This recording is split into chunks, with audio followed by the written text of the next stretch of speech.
guys, welcome to Pinoy Salad Vlog. Tadz recipe. Ngayon po ay gagawa tayo ng mango float. So wala po tayong mabilhang Graham biscuits. So I will use a assorted biscuit. Basta plain biscuits lang guys, it's fine. Then I have 3 big mango and then 1 can of condensed milk and 2 cans of Nestle cream. So yan lang po yung ingredients natin. And then we'll get started. So una, gagayatin mo natin itong mango into small pieces.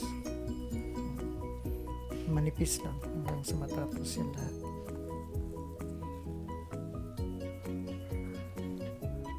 So yan guys, tapos na po yung ating mango. The next is our milk.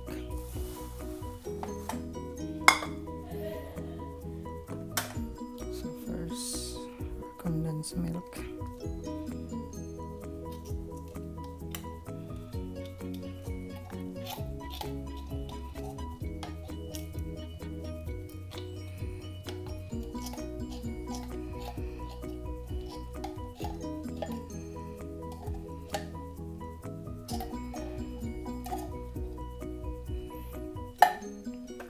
Our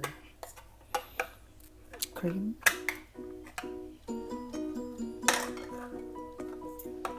2 Nestle cream,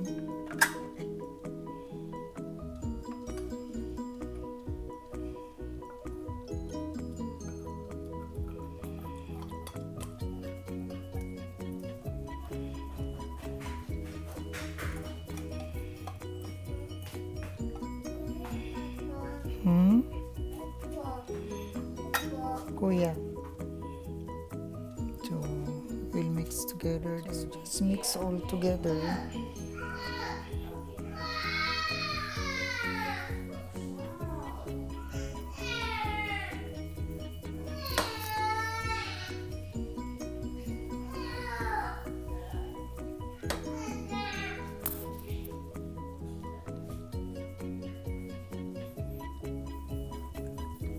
Mix well guys para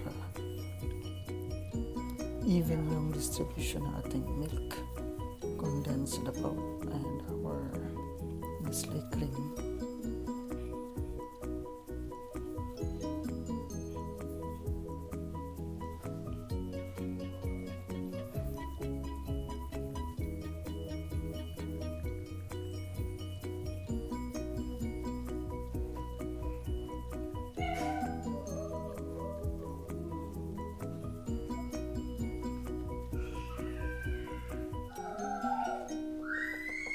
Okay, so now we will start our mango float. Now let's get started. So I will add first our milk.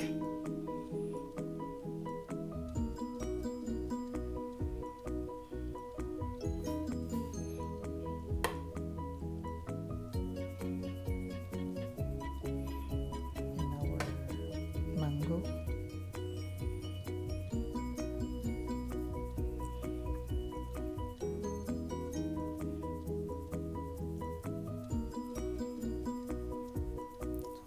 Sa matapos guys, layer by layer lang.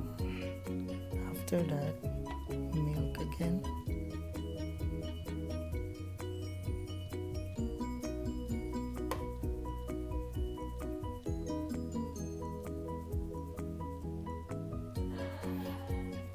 Then our assorted biscuit.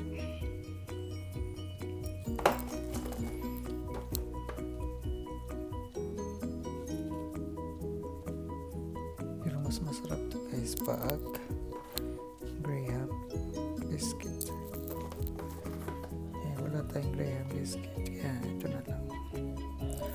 Assorted biscuit.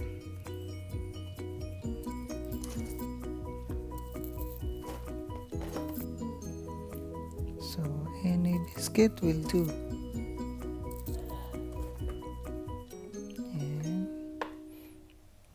Put again our milk.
biscuit.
Okay, it's done. So here's our mango float. So yan, set aside natin. Nalagay natin sa freezer para pwede na kainin ngayong gabi.